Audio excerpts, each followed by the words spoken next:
ప్రస్తుతం నేను నా ఊహల్లో బావ దగ్గరే ఉన్నాను.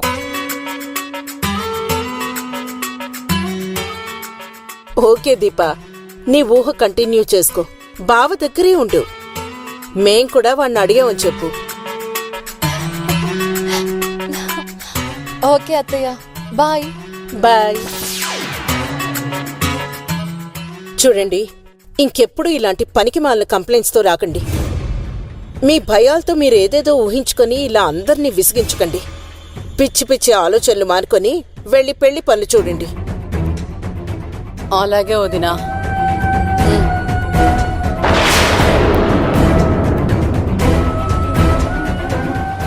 అమ్మా, నేను వెళ్ళరేసి తీసుకుంటానా? వెళ్ళనన్నా. పాపం అవతల ఊహల్లో దీప నీ కోసం వెయిట్ చేస్తూ ఉంటుంది. వెళ్ళాలి కదా మరి. వెళ్ళు వెళ్ళు.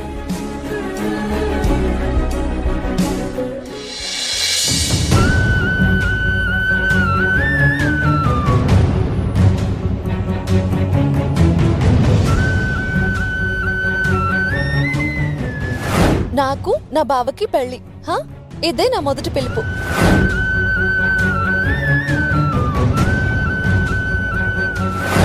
దీవించక్క.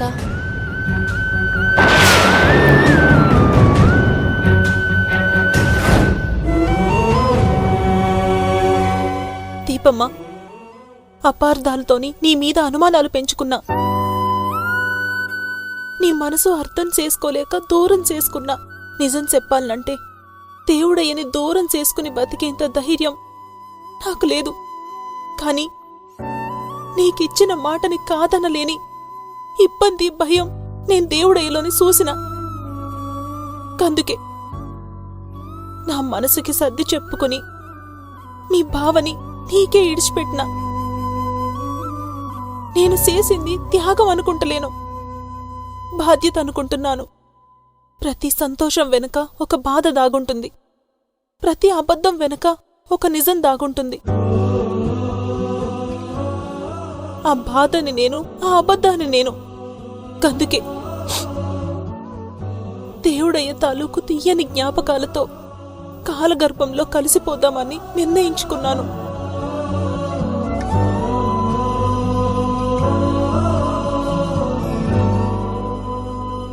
మీ ఇద్దరు ప్రేమగా ముచ్చట్లు చెప్పుకునే సమయంలో ఎప్పుడైనా ఒక్క క్షణం నేను గుర్తొస్తే చాలు, నేను దేవుడయ్యతోని కలిసి ఉన్నంత సంబరపడతాను.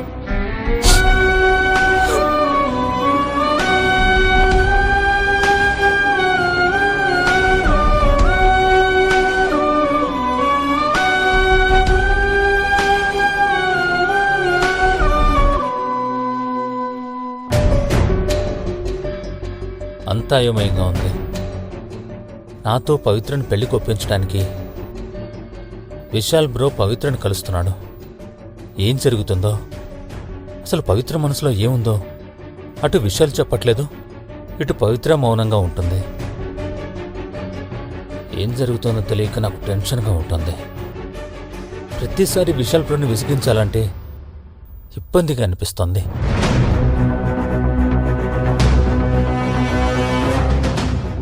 ధైర్యం చేసి నేనే పవిత్రని అడిగేస్తాను. ఏదైతే అదైంది.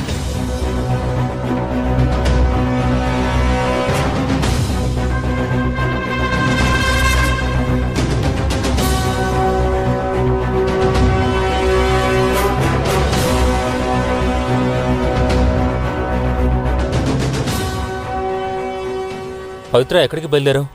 నా గమ్యం వెతుక్కుంటూ బయలుదేరినా. నేనేమైనా ఇబ్బంది పెట్టానా? నేనే మిమ్మల్ని ఇబ్బంది పెట్టినా. మనసులో ఏదో దాచుకొని నాకు చెప్పకుండా వెళ్ళిపోతున్నావు. నా గురించి విశాలమైనా ఎక్కువగా విసిగించాడా? చెప్పు పవిత్ర. నీ మౌనాన్ని అర్థం చేసుకునే శక్తి నాకు లేదు. ఈ నిశ్శబ్దాన్ని భరించే ఓపిక నాకు లేదు. నీ మనసులో ఏముందో చెప్పు. మనం ఇంతకంటే ఎక్కువ మాట్లాడుకోకుండా ఉంటేనే బావుంటుందేమో డాక్టర్ బాబు. ఇన్ని రోజులు మనం ఒక డాక్టరు పేషెంట్లా కలిసి ఉండలేదు. నా మాంగళ్య బలం బావని తిరిగి రప్పిస్తుంది. రానివ్వను. నీ కలను ఓ కలగానే మిగులుస్తాను. లక్ష్మీ సౌభాగ్యవతి ఏప్రిల్ 5వ తేదీ నుండి ప్రారంభం. రాత్రి 7 గంటలకి తప్పక చూడండి. మంచి ఫ్రెండ్స్లా ఉన్నాం. ఇప్పుడు సడన్గా నన్ను పరాయి మనిషిలా చూస్తూ ఏమీ మాట్లాడకుండా ఏమీ చెప్పకుండా వెళ్ళిపోతాను అనడం న్యాయమా పవిత్ర? భవ్యమా? చెప్పు పవిత్ర. నా ప్రశ్నలకి సమాధానం లేదా? సమాధానం ఉండి చెప్పకూడదు అనుకుంటున్నావా? కొన్ని ప్రశ్నలు ఎప్పటికీ ప్రశ్నల లెక్క ఉండిపోతేనే మంచిగుంటది డాక్టర్ బాబు. పవిత్ర, నన్ను తప్పించుకోవాలనా? నా నుంచి పారిపోవాలనా? నేనంటే ఇష్టం లేకపోతే ఆ నిజం బయటికి చెప్పే. ఇలా నీ మౌనంతో హింసించదు పవిత్ర. చెప్పే పవిత్ర, నీ మనసులో ఏముందో పైకి చెప్పే.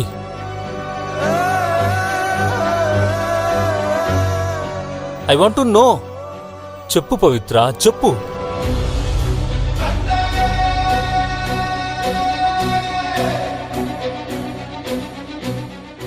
చెప్పు, నా ప్రశ్నకి సమాధానం ఇవ్వు.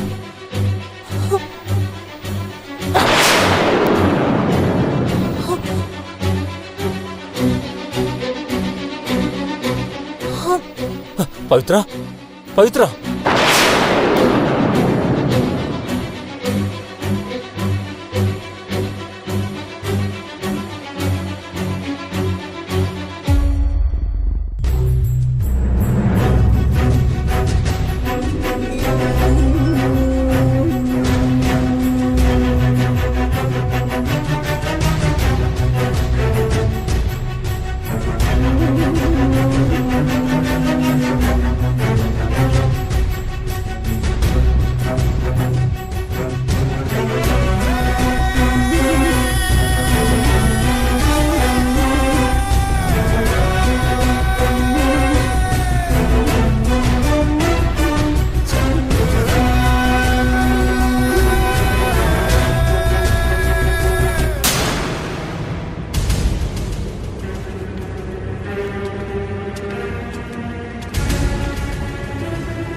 మనసు ఎంత కంట్రోల్ చేసుకుందామనుకున్నా అడుగడుగునా ఆరాధన గుర్తొస్తుంది. తన సంతోషాన్ని పనంగా పెట్టి నేను ఈ పెళ్లి చేసుకుంటున్నాను. గిల్టీగా ఉంది ఆరాధన. ఏం చేస్తున్నావు? వచ్చి నా చొక్కా పట్టుకుని నీతో లాక్కెళ్లేదనవి. నీకు గతం గుర్తులేకపోవటం నా అదృష్టమా దురదృష్టమా?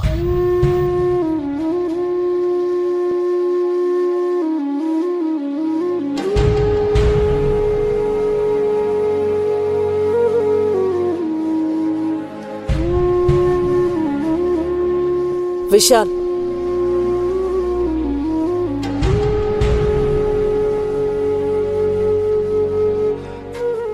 ఏంట్రా ఇంకా పడుకోకుండా అంత సీరియస్గా ఆలోచిస్తున్నావు? ఏం లేదమ్మా, ఏం లేదు. నేను నీ అమ్మన్రా. కడుపులో ఆకలినే కాదు, మనసులో బాధను కూడా చెప్పకుండా తెలుసుకుంటాను. అమ్మతో చెప్పుకునే బాధ అయితే నేను అడగకుండానే చెప్పేవాడివి. అలా అని ఇప్పుడు నిన్నడిగి ఇబ్బంది పెట్టను. బాధలు ఆలోచనలు లేని మనిషి ఉండడు. నువ్వు ఆరాధన గురించి ఆలోచిస్తున్నావని నాకు తెలుసు. ఇష్టమైన మనిషి దూరమైనప్పుడు మనసుకు కలిగే బాధ కన్నా ఆ మనిషి గుర్తొచ్చినప్పుడు ఆ జ్ఞాపకాలు ఇంకా ఎక్కువగా బాధిస్తాయి. నేను అనుభవంతో చెప్తున్నాను. చూడు, రేపే నీ పెళ్ళి. కాస్త హుషారుగా ఉత్సాహంగా ఉండాల్సిన సమయం రా ఇది. ఇంతకంటే నేనేం చెప్పలేను.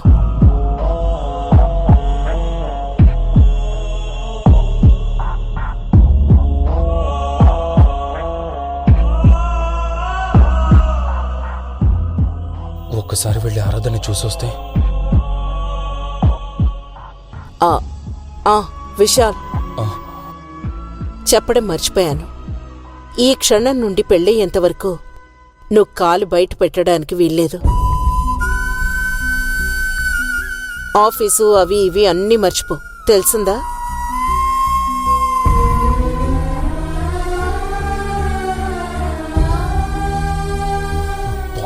ఎలా కుదురుతుంది? కష్టం కదా.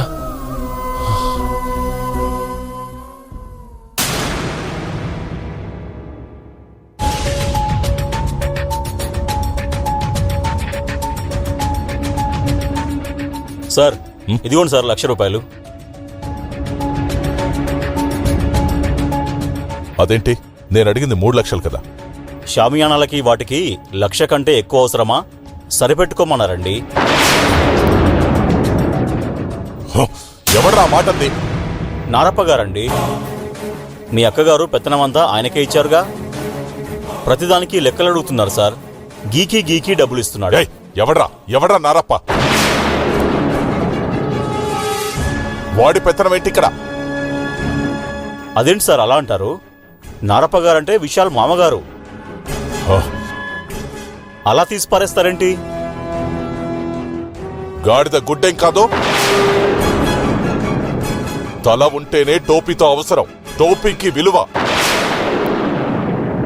ఆ తలే లేకపోతే వాడి కూతురే పోయిన తర్వాత వాడికి విశాల్ మామగారనే హోదా ఎప్పుడో పోయినట్టే. ఇవో వెళ్ళు.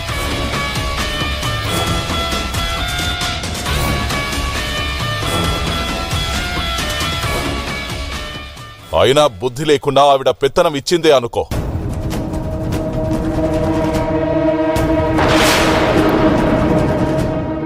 సిగ్గు లేకుండా వాడెట్లా తీసుకున్నాడు? ఏమండి, పెళ్ళయ్యే వరకు కాస్త మాటలు అదుపులో ఉంచుకుందాం, ఎందుకైనా మంచిది. ఇలానే ఇప్పటిదాకా నా నోరు నొక్కేశావు నువ్వు. ప్రతి రూపాయికి వాడిలా నా కడ్డం పడుతూ ఉంటే నోరు మూసుకొని కూర్చోలేదు. ఇంకా నారప అవసరం తీరిపోలేదండి. ఈ ఒక్కరోజు గౌరవిద్దాం.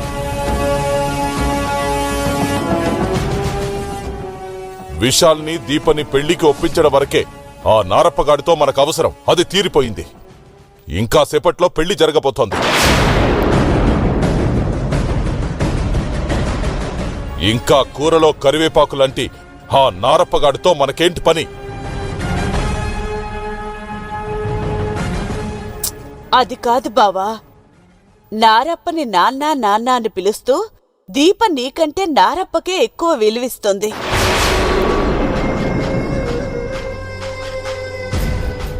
నారప్ప ఏం చెప్పినా వింటోంది. ఎందుకైనా మంచిది, పెళ్ళయ్యే వరకు ఇలా ఆవేశపడుకో.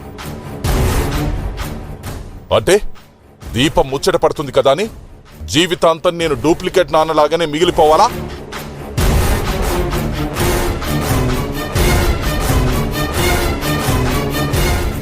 వాణ్ణి ఎడంకాలితో తన్నకపోతే ప్రతి విషయంలోనూ మనకి కాళ్లకు అడ్డు పడుతూనే ఉంటాడు వాడు.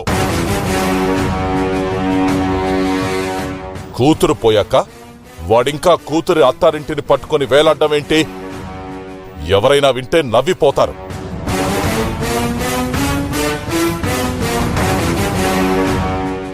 ఏమండి, మీ అక్కయ్య ప్రతి దానికి నారప్పని సలహా అడుగుతుంది, పెద్దోణ్ణి చేస్తుంది.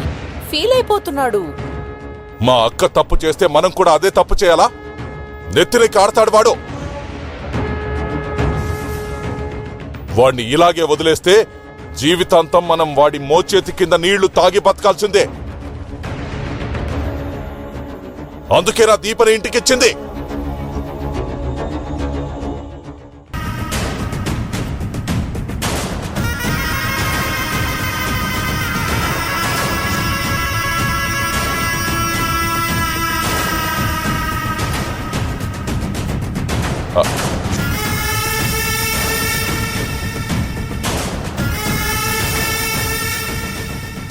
మీరుండండి.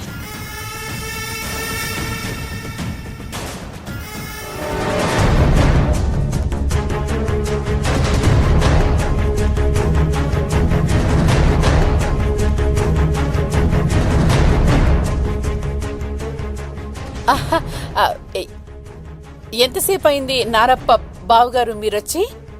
మీ గురించే మాట్లాడుకుంటున్నాం. మీరే కళ్ళ ముందుకొచ్చేశారు. నిజంగా మీకు నిండు 100 ఏళ్ళు. ఇప్పుడే వచ్చినానమ్మా. గిట్లొచ్చిన బెలుగొట్టి నాకంతే. అంతే కదా? ఆ, ఏమండి, నారప్ప బావగారు వచ్చారు. ముడుపులు తీసుకొచ్చారు. నారప్పని అలా గుమ్మం దగ్గర నిలబెట్టి మాట్లాడవేంటి? ఇదేనా మీ అమ్మ నాన్న నీకు నేర్పిన మర్యాద? ఏం నటిస్తున్నారు బాబు? రారా రా నారప్ప, లోపలికి రా. ఆ, రండి బావగారు, లోపలికి రండి. ఆ,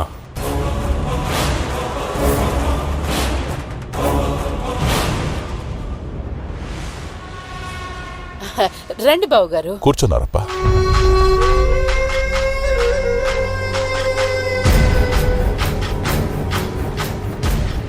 అసలు నారప్ప బావగారు పూనుకోకపోతే ఈ రోజు ఈ పెళ్లి జరిగేదే కాదు.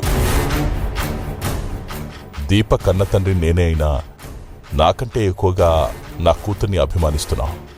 నాకంటే ఎక్కువగా దీప నిన్నే అభిమానిస్తోంది. చూస్తుంటే ఎంత సంతోషంగా అనిపిస్తోందో.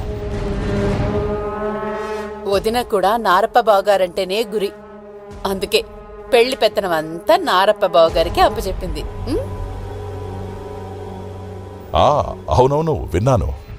లెక్కలవి కూడా చాలా పర్ఫెక్ట్ గా చూస్తున్నాడని మన వాళ్ళంతా చెప్పారు. నా మోకం, నాకు లెక్కలేమొచ్చు బాబు. ఎక్కలు కూడా సరిగా రావు.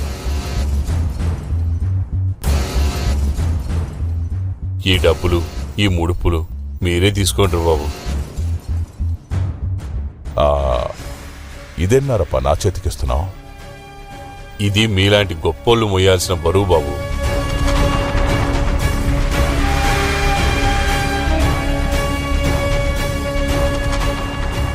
నాలాంటి బలహీనుడికి ఇచ్చింది దేవుడమ్మా. పెళ్లి ఖర్చులన్నీ మీరే దగ్గరను చూసుకోండి బాబు. ఇట్లాంటి బరువులు నేను మొయ్యలేను. గొడవ పెట్టకుండానే సరెండర్ అయిపోయాడుగా. ఈ డబ్బు సాలకుంటే దేవుడమ్మని అడుగుండ్రి, ఇంకా ఇస్తుంది. బాబు, ఆ దేవుడు మనుషుల్ని ప్రేమించమని, డబ్బునేమో అవసరానికి వాడుకోమని సృష్టించాడు. కర్మేంటో గాని మనం డబ్బును ప్రేమిస్తున్నాం, మనుషుల్ని వాడుకుంటున్నాం.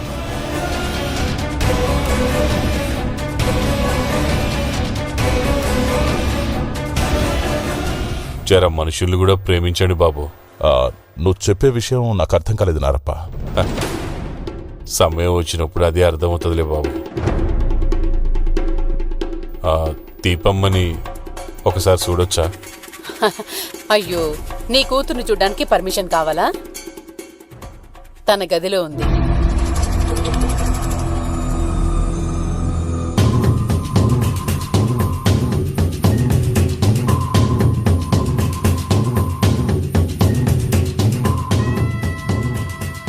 వీడేంటి ఇలా ప్రవర్తిస్తున్నాడు? అదే అర్థం కావడం లేదండి.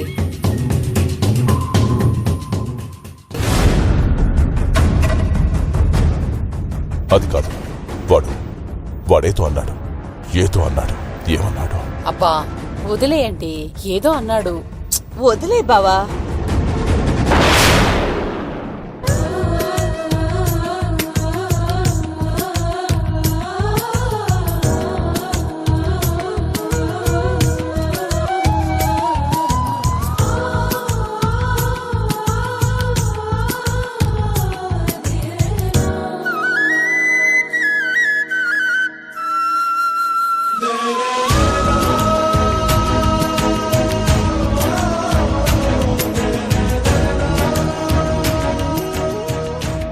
దీపమ్మా, నాన్నా,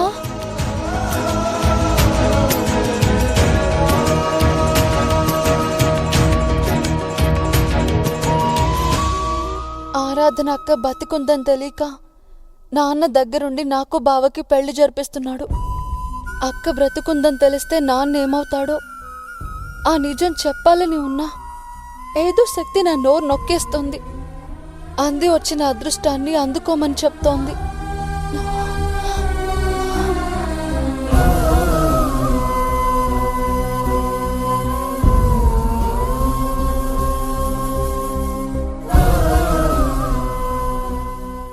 ఇంకొద్ది గంటల్లో నీ కోరిక నెరవేరబోతున్నది. నీ బావ నీ పెనిమిటి కాబోతున్నాడు. నీ చుట్టూ జరిగే విషయాలు ఏవి నువ్వు పట్టించుకోకు తల్లి. బుద్ధిగా తాళి కట్టించుకో. ఏంటి నాన్న ఈ అప్పగింతలు? పెళ్ళప్పుడు నువ్వు నా పక్కనే ఉండాలి, ముందే చెప్తున్నాను. కుదరదమ్మా.